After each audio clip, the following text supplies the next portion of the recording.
आप सभी दर्शकों को मेरा नमस्कार। मैं हूं नीरू भल्ला। हम आपको बता दें कि इस देश में कितने ही ऐसे पर्व हैं जो किसी राज्य विशेष को नहीं बल्कि पूरे देश को जोड़ते हैं। उत्तराखंड का ऐसा ही एक पारंपरिक पर्व है हरेला। हरेला पर्व के साथ ही सावन माह शुरू हो जाता है। आज स्टूडियो में हमारे साथ श्री महादेव गिरी संस्कृत महाविद्यालय के प्राचार्य डॉक्टर नवीन चंद जोशी जी हमारे साथ मौजूद हैं। आइए उन्हीं से पूछते हैं जो हमारे आने वाले पर्वों के बारे में, जैसा कि आने वाली 10 तारीख को हमारी देवशयनी एकादशी है, उसी के बारे में पहले पंडित जी से पूछते हैं। नमस्कार। नमस्कार। बताइए आप हमारे दर्शकों को पहले तो देवशयनी एकादशी के बारे में। सबका हार्दिक धन्यवाद। देखिए 10 तारीख को देवशयनी एकादशी है और इसका हमारे यहाँ बहुत बड़ा महत्व है, क्योंकि इसी दिन से चातुर्मास आरंभ हो जाता है, जो 10 जुलाई से प्रारंभ होगा और देवोत्थानी एकादशी तक, यानी जो 4 नवंबर को मार्गशीर शुक्ल पक्ष में जो आएगा, तो वहाँ देवोत्थान एकादशी के दिन ये चातुर्मास पूर्ण होता है कार्तिक मास के बाद। तो ये 4 मास का जो समय होता है चातुर्मास कहलाता है। तो इस मध्य में जो है हमारे देवशयनी एकादशी में कहा जाता है कि भगवान विष्णु जो है वो जल में शयन करते हैं, क्षीर सागर में शयन करते हैं। तो उनके क्षीर सागर में शयन करने की अवधि में उनकी जो महाशक्ति है महामाया लक्ष्मी जी जो हैं, जो इस धरा का कल्याण करने के लिए संसार में तुलसी के रूप में जिनका प्राकट्य हुआ था, देवी भागवत के 9वें स्कंद में विस्तार से जिनकी कथा का वर्णन भी आता है। राजा धर्मध्वज के यहाँ किस प्रकार से माता लक्ष्मी जी तुलसी के रूप में अवतीर्ण हुई और बाद में भगवान के ही आदेश पर उन्होंने एक रूप अपना गंडकी नदी के रूप में बनाया और दूसरा उनके केसों से तुलसी का पौधा बना। तो इस कलिकाल में जो भी इस देवशयनी एकादशी के दिन घर में तुलसी का पौधा रोपण करते हैं और उनमें नित्य जल चढ़ाते हैं, सायंकाल दीपदान करते हैं, तो भगवान की संपूर्ण पूजा का फल उनको प्राप्त होता है। तो इसलिए तो तुलसी रोपण बहुत ज़्यादा आवश्यक है, क्योंकि वहाँ से ऋतु परिवर्तन भी होता है आगे, क्योंकि देवशयनी एकादशी के बाद जो ही व्यास पूर्णिमा आएगी, उसके बाद श्रावण पक्ष यानी हमारा अयन बदलेगा, यानी दक्षिणायन लगेगा, तो वहाँ से वर्षा ऋतु वगैरह आती है। तो इन ऋतुओं में विशेषकर कोई धार्मिक कार्य इत्यादि वगैरह प्रतिबंधित रहते हैं, कोई मांगलिक कार्य नहीं होते हैं। तो इस अवधि में देव उपासना का बहुत बड़ा महत्व है। हम घर में ही रह करके या साधु संत लोग भी जो तीर्थाटन करते हैं, तो 4 महीने के लिए तीर्थाटन भी शास्त्र में निषेध कहा गया है, क्योंकि नदी नाले इत्यादि वगैरह उफान में रहते हैं, किसी प्रकार की कोई प्राकृतिक घटना घट सकती है, वो न हो, इसलिए देव ऋषि लोग, महर्षि लोग, साधक लोग जितने भी हैं, वो लोग एक स्थान में बैठ करके देव उपासना करते हैं, तपस्या करते हैं, अपना जप तप इत्यादि वगैरह करते हैं। और देवोत्थान एकादशी जब आएगी तो वहाँ चातुर्मास के व्रत को वो समाप्त करते हैं। अब इसमें शास्त्र में लिखा है कि क्या क्या नियम हमको करने चाहिए। जो कोई गृहस्थी व्यक्ति है, देखो ये चातुर्मास में कहा गया एक आहार है, एक बार शुद्ध नहा धो करके संध्या वंदन करके एक आहार भोजन करके 2 बार स्नान करने का। इस प्रकार से 4 महीने में चातुर्मास में इस प्रकार के व्रत के नियम करने चाहिए। और जो अखाद्य वस्तुएं हैं जैसे लहसुन प्याज इत्यादि वगैरह कुछ इस तरह की जो गरिष्ठ चीजें जो निषिद्ध कही गई हैं, उन वस्तुओं का सेवन चातुर्मास में नहीं करना चाहिए। और चातुर्मास व्रत का अपने आप में बहुत बड़ा महत्व है। तो ये तो चातुर्मास के व्रत का महात्म्य शास्त्र में वर्णित है। दूसरा, तुलसी जो रोपण एकादशी कही जाती है। देखिए आज तो विज्ञान भी इस चीज को मानता है कि तुलसी का पौधा जहाँ लगाया जाता है कई प्रकार वो पूरे पर्यावरण को शुद्ध करता है। और दूसरा, हम तुलसी का पौधा रोपने से ये एक आरंभ करते हैं कि इस पृथ्वी का जो श्रृंगार है, इस पृथ्वी का में जो वृक्ष इत्यादि वगैरह हैं, उनका हम रोपण करें, उनका संरक्षण करें।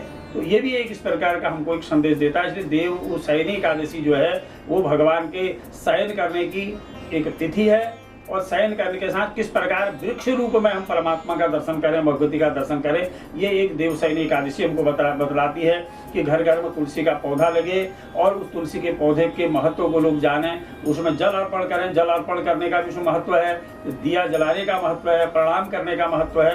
तो इस प्रकार से चातुर्मास आरंभ होगा 10 तारीख से, एकादशी के दिन से। तो उस दिन से सारे नियम हर गृहस्थी को भी, सन्यासी को भी, वानप्रस्थी को भी पालन करना चाहिए। अच्छा, जैसे कि पंडित जी बोलते हैं कि इस दिन से 4 माह के लिए शुभ कार्य भी बंद हो जाते हैं, जैसे कि शादी विवाह, गृह प्रवेश, ये सब चीजें।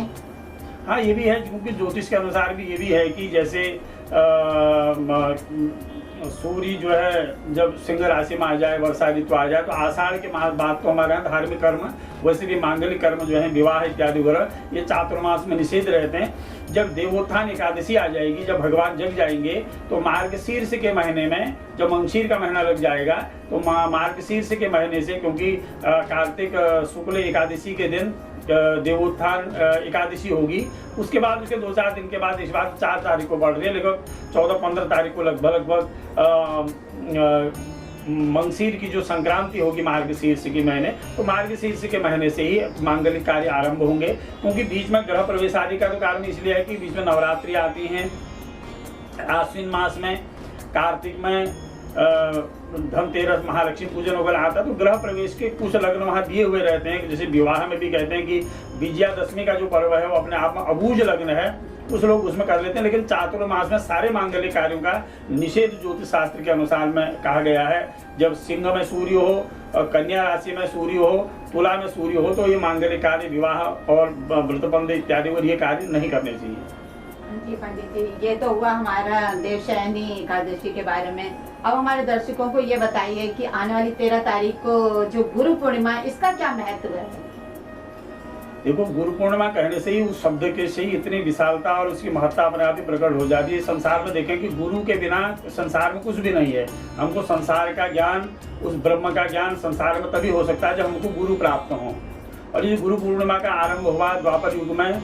भगवान योगेश्वर परमात्मा श्री हरि भगवान विष्णु ने व्यास रूप में अवतार धारण किया।